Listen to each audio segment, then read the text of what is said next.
friends and enemies. Today is a very special episode because we are finally going to become quadrilingual around here. During my time, we have talked about bands that sing in Spanish and English, and even one that sang in French.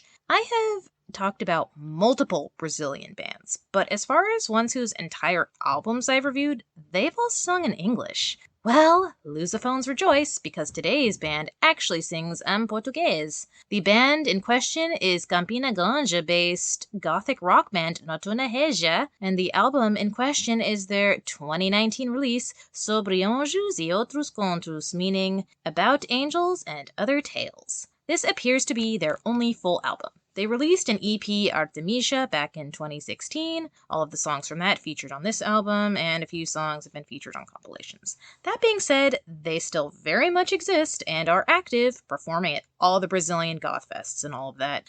I am going to offer a fair warning before I get any further that this album has songs that touch on subjects like alcohol, sex, mental illness, and sexual assault. So if you are not in the mood to hear about those things, or there is someone in the room who it would be awkward to hear about those things while they are nearby, maybe watch this another time. If you want more content related to goth music from Latin America, please remember to like, leave a comment, and subscribe. This album starts on quite the introductory piece. Lycanthropo, meaning lycanthrope, werewolf. We get some howly wolf sounds, which I always welcome. There's sort of a medieval feel to the instrumentation. Lyrically, it is literally about being a werewolf, but as we will see, there is quite a bit of metaphor used throughout this album, so I think it might actually be about primal urges and being overpowered by something outside of your control. Lead singer Daniel Deville's deep and emotive voice expresses it very well. The next song, Isabel, gives us another fantastical creature, vampires. Rather, it is literally about a vampire woman, but figuratively about someone who you feel is just ruthless with you. It's a pretty fun song with a rather upbeat but still dark sound. Instrumentally, this is the first time we hear something that will continue throughout the album, which is noticeably distorted guitar. I wouldn't call this album metal by any means, but I do think there are some symphonic metal influences, which goes with the fantastical themes throughout. The next song is Medusa. Content warning, I guess, because it does make reference to the story of Medusa, of her as a survivor of sexual assault. It's kind of nice to see a version that addresses it as a tale of trauma that survivors go through, especially emphasized with these somber guitar solos, letting us know we're supposed to be sad about this and what she went through.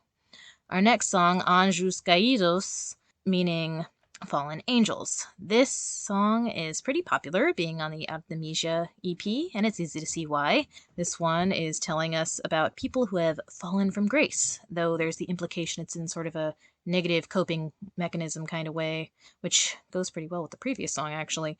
We get a nice spooky feel with the woo's during the instrumental portions, where the keyboard actually takes dominance over the guitar. The next song is the big hit single, the one featured on the most compilation albums, the title track of the EP release from 2016, Artemisia. Sound-wise, this song is less rocking than the rest of the album, taking it down a notch for a flowy, romantic feel.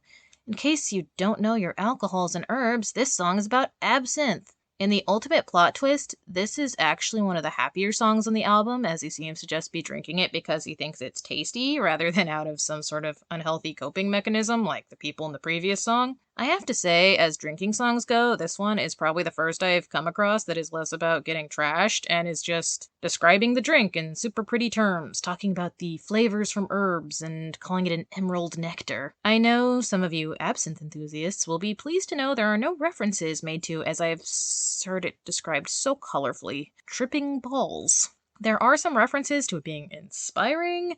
He says something about seeing someone's face in a memory, but it seems to be more figurative than anything.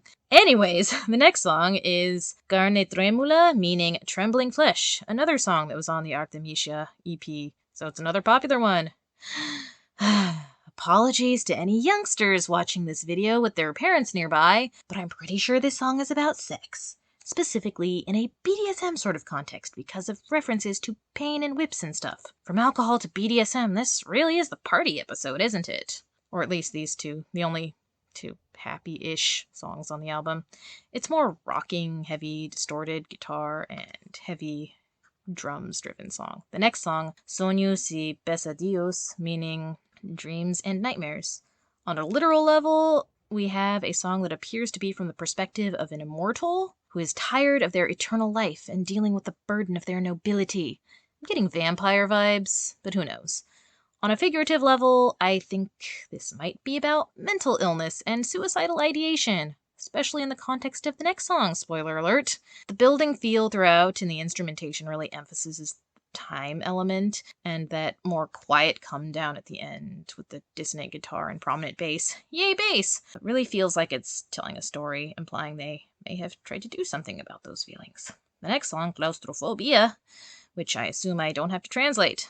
This is the most heavy, hard-rocking song on the album, the closest we get to metal, but not quite. The lyrics literally describe being in a dungeon while you're stuck with the madness of your mind. As far as the more figurative interpretation go, the dungeon is either feelings of being bogged down by one's mental illness and struggles, though there is also the interpretation that this song is about being institutionalized.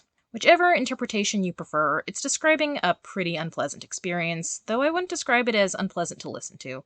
The instrumentation emphasizes the lyrics by having a circular feel, giving us that whole stuck, claustrophobic sort of feel.